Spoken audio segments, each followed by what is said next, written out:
students and respected viewers, myself, Deepak Kumar Thakur, Guest Assistant Professor, Kamla Rai College, Gopalganj, affiliated with Jayaprakash विश्वविद्यालय Chhapra.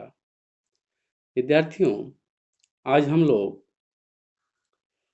BA history honours part 2 के paper 3 का महत्वपूर्ण topic भक्ति आंदोलन की उत्पत्ति के विषय में चर्चा करेंगे।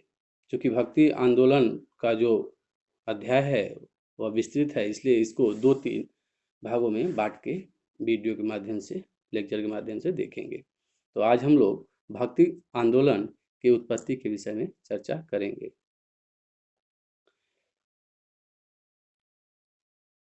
भारतीय जो इतिहास है इसमें हम देखते हैं कि भक्ति का जो वर्णन है, अब यहाँ हम अंतर कर रहे हैं। जो भक्ति का विकास है और भक्ति एक आंदोलन के रूप में दक्षिण भारत में और उत्तर भारत में कैसे विस्तृत होती है उसको हम देखेंगे।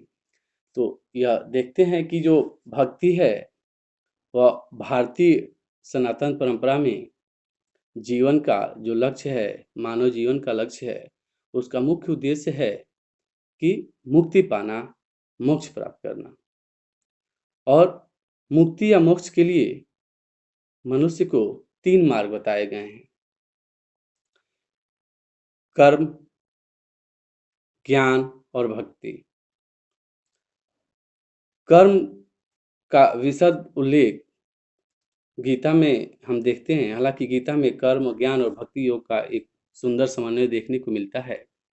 तो ज्ञान का विशद उल्लेख हम उपनिषदों और शंकराचार्य के दर्शन में देखते हैं। और जो भक्ति की परंपरा का जो विकास है, इसे हम सैंधव सभ्यता या हड़प्पा सभ्यता में जो वर्णित है, जो स्थापत्यिक या धातुएं या मृण मूर्तियां मिली हैं, उससे फिर वेदों से इत्यादि से में उपलब्ध साक्ष्यों को हम देखते हैं, तो उसमें वर्णन मिलता है व्यक्ति और जो उनके विश्वास थे उसमें ईश्वर की कल्पना हमें स्पष्ट रूप से दिखाई पड़ती है। सर्वप्रथम भक्ति का विकास, जो भक्ति का उल्लेख है वह हमें श्वेताश्वर उपनिषद में देखने को मिलता है। पुनः हम जब देखते हैं कि जो भक्ति का उल्लेख है दक्षिण भारत में उपलब्ध ग्रंथों में हमें देखने को मिलता है। और जो भक्ति जो आंदोलन का जो प्रारंभिक स्वरूप था वह दक्षिण भारत के अलवार और नैनार संत परंपराओं में देखने को मिलता है। भक्ति आंदोलन का विस्तृत वर्णन हमें जो प्रारंभिक वर्णन मिलता है वह एक तमिल ग्रंथ तिरुमुरई तथा प्रबंधम नामक ग्रंथ में देखने को मिलता है। दक्षिण भारत में ही जो संत हुए, और सर्वप्रथम तो ये प्रश्न उठता है कि जो भक्ति था वह दक्षिण भारत में ही क्यों उत्पन्न हुआ, भक्ति आंदोलन। वैसे तो भक्ति का जो वर्णन है हमें देखने को मिलता है कि सैंधव सभ्यता के वर्णनों में, और जैसे जैसे मानव का जो उत्पत्ति है उसका जो कार्यकाल, जो मानव का उत्पत्ति और विकास जैसे हुआ, तो वह कुछ विश्वास को अपनाया और उसमें जिन तथ्यों को समझ नहीं पाया उसके प्रति वह आत्मसमर्पण और आस्था का भाव रखा। और इन्हीं भावों से आगे देखते हैं कि हम वेदों में, उपनिषदों में इत्यादि में भक्ति का भाव पनपा था। और यही संकल्पना हम दक्षिण भारत में देखते हैं।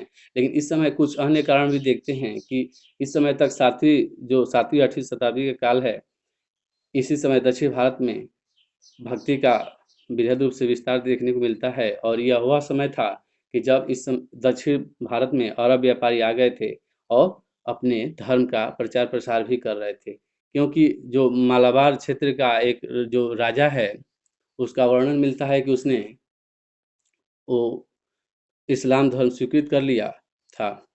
तो इन सब तथ्यों से भी भक्ति आंदोलन को उधर बल मिला होगा, भक्ति की जो संकल्पना है उधर विकसित हुई होगी। और इस समय जैन और बौद्ध धर्म जो कि दक्षिण भारत में विस्तृत रूप से फैले थे, इनमें कुछ जटिलताएं आ गई थी और मानव जीवन जो मानव का जीवन है वह कई प्रकार की जटिलताओं से भर गया था। फलतः उनका एक नए कलेवर में जो ईश्वर की आराधना या ईश्वर को श्रेष्ठ मानकर अपने आप को समर्पित कर देने का जो भाव था वह विकसित हुआ और दक्षिण भारत में भक्ति का विकास हुआ। जो दक्षिण भारत में भक्ति का विकास हुआ वह हम देखते हैं कि अलवार और नयनार दो संत परंपराओं में विकसित हुआ। अलवार का शाब्दिक अर्थ होता है ज्ञानी व्यक्ति।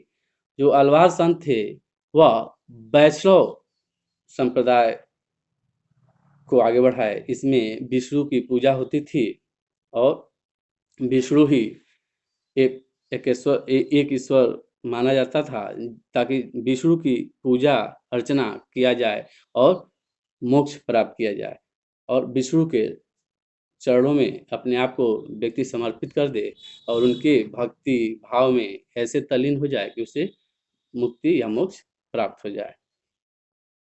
इस परंपरा में बहुत सारे संत हुए, लेकिन जो प्रमुख अलवारों की जो चर्चा मिलती है वह 12 संतों की मिलती है, जिनमें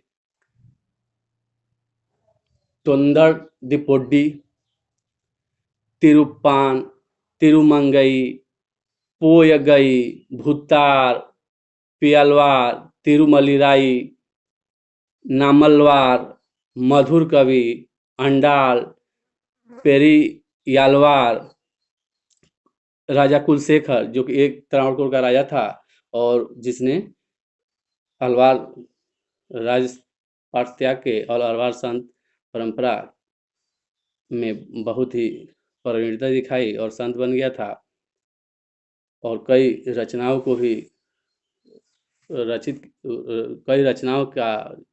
को उसकी कई रचनाएं भी की गई भक्ति गीतों के लेके, जिसे पेरुमाल तिरुमोली उसके भक्ति गीतों का संग्रह हमें तत्कालीन जो साक्ष्य हैं उससे प्राप्त होते हैं। जो इसमें जो प्रमुख अलवार संत थे नामलवार, इनको बहुत सारे मारन, परांकुशर, षटकोपर, भकुलाभरण इत्यादि उपाधि दिया गया था और ये बहुत ही प्रसिद्ध अलवार संत थे। इन्होंने अब जो अपनी भक्ति गीतों की रचना की वह 4 ग्रंथों में संकलित है, जिसे चतुर्वेद का नाम दिया जाता है।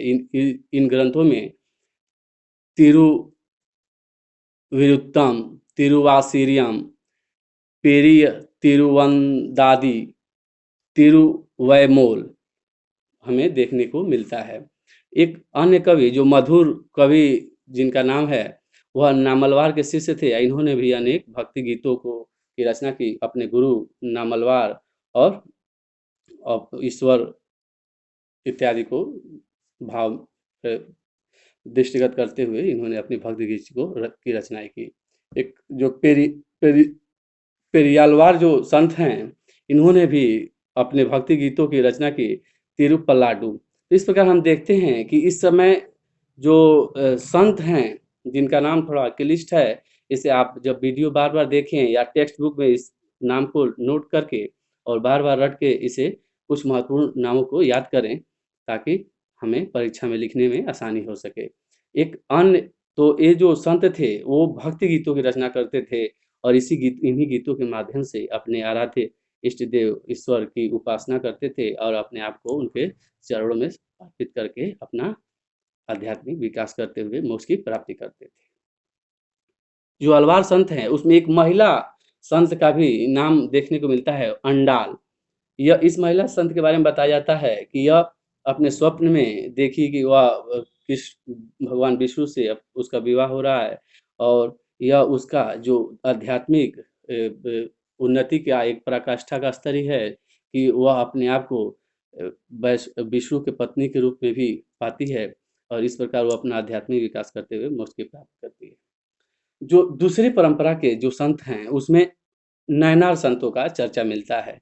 जो नयनार संतों का चर्चा मिलता है इसमें शिव भक्ति पर बल दिया गया। इस नयनार संत शिव भक्त होते थे और शिव भगवान की उपासना करते थे। इसी को एक ईश्वर के रूप में स्वीकार करते हुए इनकी भक्ति आराधना करके आध्यात्मिक उन्नति करते हुए मोक्ष और मुक्ति की प्राप्ति का प्रयास करते थे। जो नयनार संत थे वो जो समकालीन वर्णन मिलता है उसमें नयनार संत 63 नयनार संतों के बारे में हमें चर्चा मिलती है। ये भी नयनार संत भक्ति गीतों की रचना किए थे। इन नयनार संतों की ने जो भक्ति गीतों की रचना की उसका एक संकलन देवारम नाम से प्रसिद्ध देवारम नामक ग्रंथ में देखने को हमें मिलता है। और इन जो नयनार संतों द्वारा रचित जो भक्ति गीत है, जो प्रणीत गीत है, जो भगवान भक्ति के लिए लिखा गया था प्रणीत गीत, उसको तिरुपादुयम या तिरुमुंडई कहा जाता था। फिर जो ये कुछ प्रमुख संत थे उनमें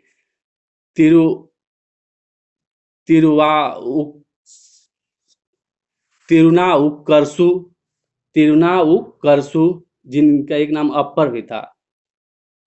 एक अन्य नाम मिलता है तिरुज्ञान संबंदर, एक अन्य नाम मिलता है सुंदरमुंती और एक जो महत्वपूर्ण नाम मिलता है मणिक वाचगर।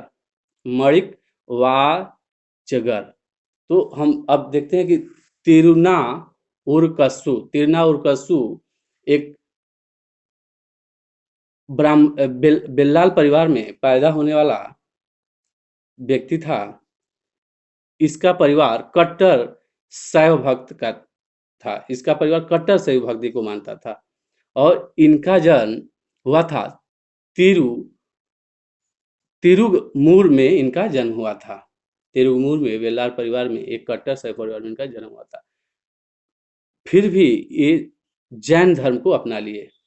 अप्पर इनका एक उपनाम था अप्पर, इन्होंने जैन धर्म को अपना लिया, लेकिन कालांतर में बीमार हुए और बीमारी में उसके किसी सगा संबंधी सहयोग नहीं दिए तो उनकी जो बड़ी बहन थी वह तिलकवती शिव भक्त थी और इनकी देख रेख करके इन्हें ठीक की।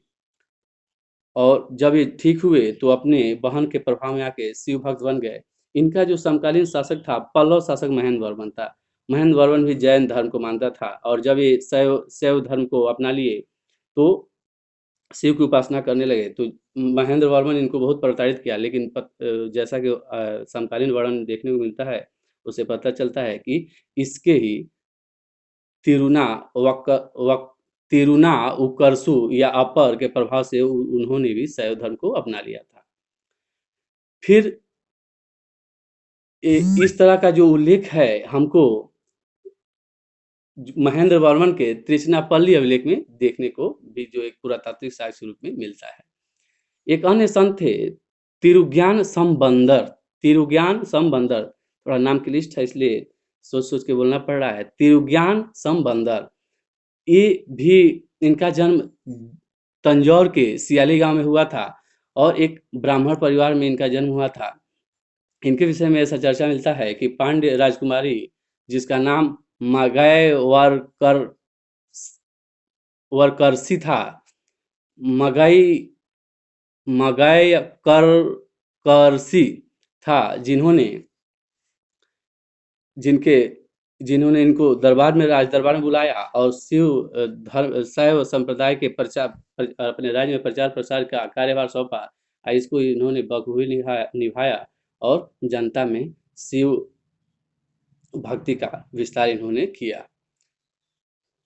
एक अन्य जो नयनार संत की चर्चा हमें मिलती है सुंदर मूर्ति। ये बहुत सुंदर थे, इनके कारण इनका नाम था सुंदर मूर्ति और ये भी ब्राह्मण परिवार में उत्पन्न हुए थे और इनका जो भक्ति और इत्यादि के कारण ही वह इनको ईश्वर मित्र यानी कि तंबीरान तोलन की उपाधि दी गई थी। ईश्वर मित्र इसका अर्थ होता है ईश्वर मित्र।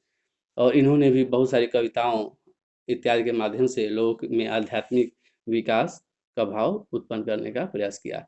एक जो अन्य महत्वपूर्ण संत थे मणिक वाचगर, ये भी ब्राह्मण थे और मदुरा के ब्राह्मण परिवार में इनका जन्म हुआ था।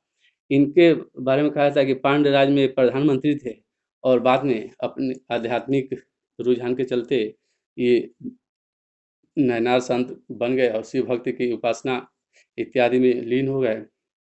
इनके जो भक्ति गीतों का संग्रह है, तिरुवाचकम में संकलित है।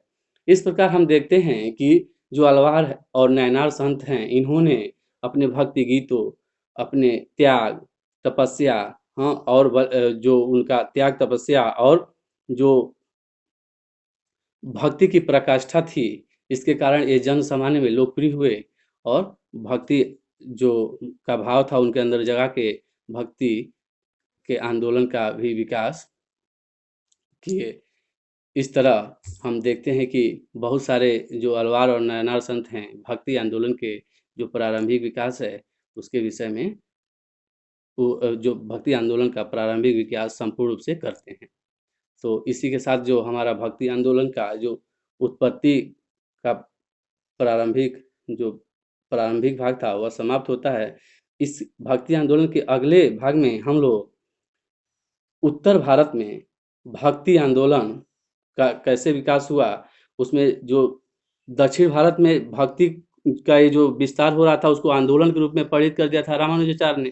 तो रामानुजाचार्य और उसके पहले शंकराचार्य और रामानुजाचार्य के बारे में जानते हुए फिर उत्तर भारत में जो कि रामानंद यहाँ उत्तर भारत में भक्ति आंदोलन को विकसित किया था, उसके बारे में विस्तृत चर्चा अगले नेक्स्ट लेक्चर में करेंगे। जय हिंद, जय भारत, धन्यवाद।